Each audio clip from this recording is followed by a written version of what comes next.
Saudara dikasihi oleh Tuhan Yesus Kristus dimanapun saudara berada saat ini, salam transformasi. Saudara, di dalam kehidupan kita sering melakukan, kita sering bertindak, kita sering berbuat semua berdasarkan keinginan kita. Adakah dalam kehidupan kita memperagakan pribadi Yesus?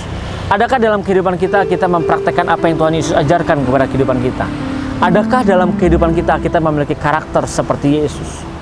Saudara, di dalam firman Tuhan dalam Matius 16 ayat 23 dikatakan bahwa ketika saat itu Petrus membawa Yesus ke pinggir, setelah Tuhan Yesus memberitahukan bahwa dia akan disalibkan, dia akan mati dan pada hari yang ketiga dia bangkit, Petrus tidak menginginkan dan dia membawa Yesus sesampingnya mengatakan, "Tuhan, sekali-sekali hendaknya tidak terjadi." Tapi Tuhan mengatakan, "Enyahlah engkau iblis." Pada saat itu Petrus dihardik dengan dikatakan, "Enyahlah engkau iblis, karena engkau menjadi batu sandungan bagiku." Kata batu sandungan ini yang seringkali keluar dalam kehidupan kita, seringkali tanpa kita sadari, tanpa kita lakukan, kita sudah menjadi batu sandungan bagi Tuhan. Di mana Tuhan Yesus mempunyai visi untuk menyelamatkan semua orang dan dikembalikan kepada rancangan semula, untuk memindahkan orang-orang yang disayangi, orang-orang ciptaannya, semua makhluk ciptaannya dipindahkan ke langit yang baru dan bumi yang baru. Saudara, dalam kehidupan kita tanpa kita sadari seringkali kita menjadi batu sandungan. Baik itu dari cara berpikir kita. Seringkali kita merasakan bahwa apa yang kita pikirkan itu benar. Apa yang kita pikirkan itu yang terbenar dan yang lainnya salah. Bahkan apa yang kita perbuat, apa yang kita perkatakan, mulut kita seringkali menjadi batu sandungan bagi orang lain. Bahkan sikap dan tingkah laku kita menjadi batu sandungan bagi orang lain. Disinilah kita harus berubah. Tuhan Yesus menginginkan setiap anak-anaknya ini berubah. Berubah menjadi serupa dengan Dia. Berubah menjadi sama seperti Yesus. Makanya Bapa menginginkan kita semua menjadi saudara-saudara sulungnya dari Tuhan Yesus, menjadi saudara-saudara Tuhan Yesus, dan Tuhan Yesus menjadi anak sulungnya di sini. Saudara dikasihi Tuhan Yesus, kita yang diselamatkan, kita yang diharapkan oleh Tuhan untuk sama dan serupa dengan Tuhan Yesus, otomatis kita harus mengalami perubahan. Kita harus dibentuk, kita harus siap dirinya untuk dibentuk sesuai dengan apa yang Tuhan inginkan. Untuk proses dibentuk ini sangat tidak menyenangkan, sangat menyakitkan. Sama seperti ketika bejana dibentuk, tidak suka, Tuhan melihat tidak baik, tangan penjunan tidak baik melihat ini, dihancurkan dan dibentuk lagi, diproses dari awal dengan begitu tekun. Ketika dilihat ada yang tidak baik sedikit saja, dihancurkan kembali. Saudara yang dikasihi oleh Tuhan Yesus, di dalam kehidupan kita sering kita merasakan bahwa kok kita gagal, kok kita tidak berhasil. Proses-proses seperti ini yang harus kita hadapi, jangan kita hindari. Karena dalam menghindari ini berarti kita tidak mau dibentuk oleh Tuhan. Kita tidak mau diproses supaya sama seperti Yesus. Kalau kita tidak mau dibentuk, kita tidak mau diproses, kita tidak akan pernah dapat masuk ke langit yang baru dan bumi yang baru. Untuk kita dapat masuk ke langit yang baru dan bumi yang baru, kita harus memberikan diri kita. Kita harus melepaskan segala yang kita miliki. Keinginan kita, cita-cita kita, ambisi kita harus kita tanggalkan dan kita pindahkan ini semua kepada langit yang baru dan bumi yang baru. Cita-cita kita, ambisi kita, keinginan kita, semua hanya untuk kemuliaan Tuhan. Semua kita berikan untuk bagaimana kita mencapai kepada langit yang baru dan bumi yang baru. Bagaimana kita bisa menyenangkan hati Bapa dan menyelesaikan tugasnya. Saudara yang dikasihi oleh Tuhan Yesus Kristus, hal ini begitu penting, saudara. Kita tidak pernah menyadari bahwa dalam kehidupan kita menjadi batu sandungan bagi orang lain. Dalam kehidupan kita tidak mencerminkan Yesus dalam kehidupan kita. Hai anak-anak muda, dimanapun kita berada saat ini, sering ketika orang tua berkata kepada kita, orang tua menasihati kita merasa sudah sebagai anak-anak Tuhan, kita sering ke gereja, bahkan kita pelayanan, bahkan kita mungkin ambil profesi pelayanan mimbar. Tetapi sering mulut kita tidak bisa kita tahan.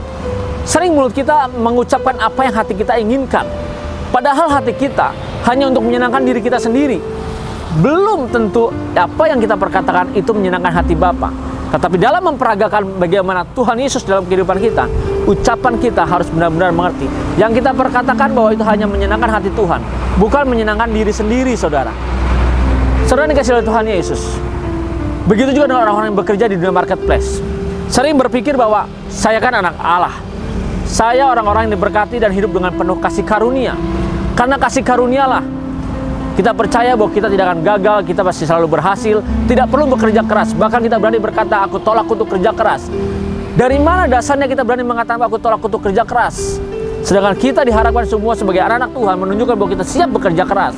Bekerja keras mengalihkan, memindahkan cara berpikir kita dari dunia ini ke langit yang baru dan bumi yang baru. Memindahkan ambisi kita yang dalam diri kita, dibuang dan dilepaskan semua, tapi digantikan semua menjadi visinya Tuhan yang ada dalam kehidupan kita, bukan diri kita.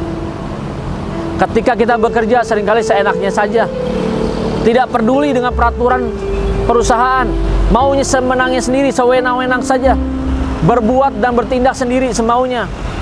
Ini akan menjadi saksi bagi setiap orang.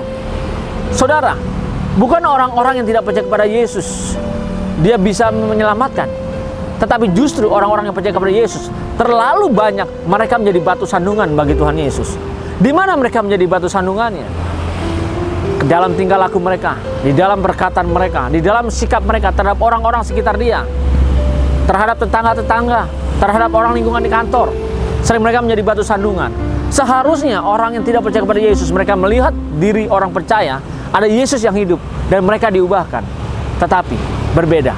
Saudara, pernah ada suatu kisah seorang keluarga, dia tidak punya makanan, dia tidak punya minuman, dia punya seorang anak kecil.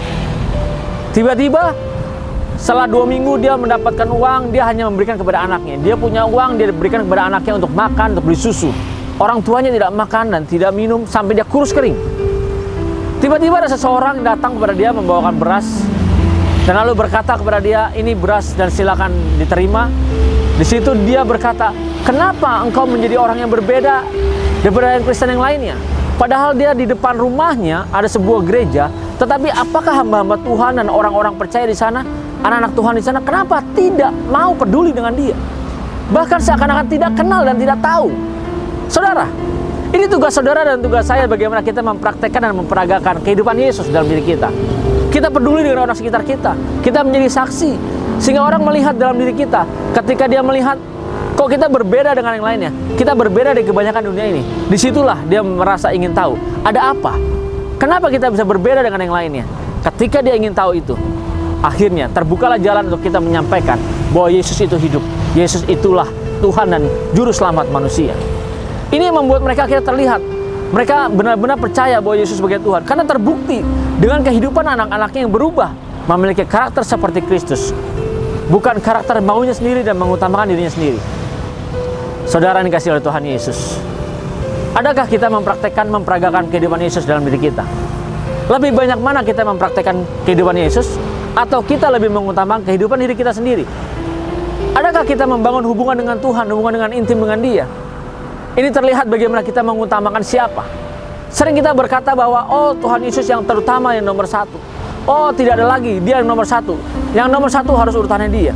Sering kita berpikir bahwa urutan 1, 2, dan 3. Tetapi mulai hari ini, jangan kita menjadi batu sandungan. Peragakan Yesus dalam diri kita. Kalau kita lihat Yesus di dalam kehidupan ini, sebagai manusia, Yesus tidak pernah yang namanya menomorsatukan Bapa. Tetapi Bapa menjadi satu-satunya. Tidak ada prioritas. Bagaimana dengan kehidupan saudara dan kehidupan saya? Mulai hari ini, jadikan Bapa di surga sebagai satu-satunya. Bukan prioritas lagi nomor 1 atau nomor 2 atau nomor 3. Tetapi Dia satu-satunya. Sehingga kita bisa mempraktekkan pribadi Yesus dalam kehidupan kita dari hari demi hari. Day by day. Sehingga setiap mata akan melihat dan setiap mulut akan mengaku bahwa Yesus itu hidup. Bahwa Yesus sebagai Tuhan dan Juru Selamat. Sehingga akhirnya setiap lutut akan bertelut memuji dan menyembah Tuhan Yesus. Semua berkat saudara dan berkat kita semua yang mau dibentuk sesuai dengan apa yang Tuhan inginkan. Sehingga kita mempraktekkan Yesus dalam kehidupan kita. Tuhan Yesus Kristus memberkati. Salam transformasi.